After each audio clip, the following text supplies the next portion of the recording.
انتخابات پرزیدنتی در آمریکا به مرحله اساسی رسید. دو نامزد دونالد ترامپ و جو بایدن برای صاحب شدن به مقام اول در این کشور تلاش دارند.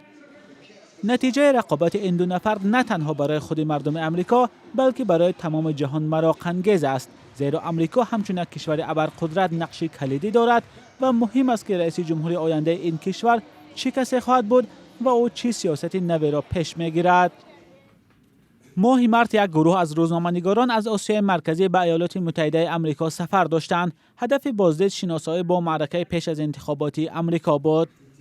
مردم این کشور نسبت به انتخابات خیلی حساسند و مسئولیت دارند.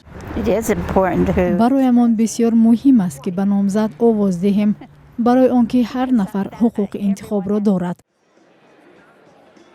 انتخابات پرزیدنتی در آمریکا معرکه بسیار مهم بوده، در 4 سال یک مرتبه برگزار می شود. چند ویژگی‌های هم دارد که در انتخابات‌های دیگر کشورها آن را دیده نمی شود. گرد هم آمدن هزاران نفر برای طرفداری از نامزد خود، رقابت بسیار سخت نامزدها برای جلب توجه مردم، چیزی که شاید در انتخابات اکثر کشورهای جهان مثل تاجیکستان دیده نشود.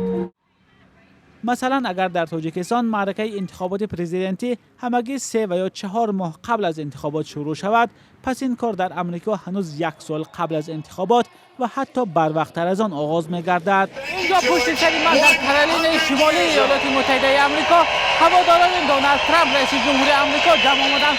او در اینجا در جریان معرکه پیش از انتخاباتش درباره برنامه‌هایش صحبت دارد و دونالد ترامپ در این برآمد خود همچنین درباره وضع افغانستان و خاورمیانه هم صحبت کرده. گفت در خاورمیانه دیگر جنگ نخواهد شد و سربازان آمریکایی به خانه برمیگردند. پیشنهاد نامزد در هر انتخابات بخصوص انتخابات‌های پرزیدنتی قدم اولین است. به فرق از انتخابات‌ها در کشورهای پساشوروی، پیشبری نامزد در انتخابات‌های پرزیدنتی آمریکا خیلی پرشدت می‌گذرد.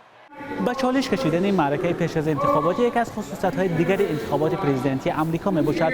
چند لحظه پیش اینجا ضمن سخنرانی جو بایدن، یک از نامزدهای حزب دموکرات، چند نفر ضد او صدا بلند کردند و پلیس آنها را از اینجا بیرون کرد. یکی از این نفران با طرفداری از دونالد ترامپ صحبت کرد و چند نفر دیگر هم با طرفداری از برنی ساندرز رقیب آقای بایدن صحبت کردند و جو بایدن از آنها خواست که بگذار به معرکه پیش از انتخاباتی رقیبان او رفته آنجا برآمد کنند، نه اینجا.